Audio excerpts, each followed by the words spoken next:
وأنا عندي طريقة أخليك كلش تخف الذنوب، وإذا تريد تسوي ذنب تسويه نوعا ما قوة عليك تسوي.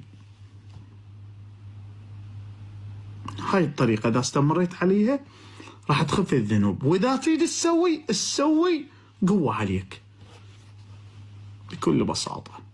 هو ماذا يقول الإمام؟ تذكروا الموت فإنه هادم اللذات. طيب شلون أتذكر الموت؟ ما أقدر أعيشه بخيالي، أريد أشوفه واقعي. بعد كل صلاة أو قبل كل صلاة شاهد عذاب القبر أو كيف الإنسان تقبض روحه، تشاهده 5 مرات باليوم وشوف راح يبقى الموت وياك، تبقى عدم غفلة وتظل تعمل تخف ذنوبك لأنه مخليه براسك. والله العظيم والله العظيم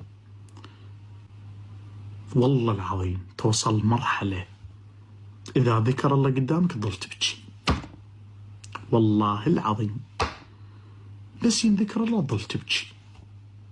تنتقل من غير عالم، يرونك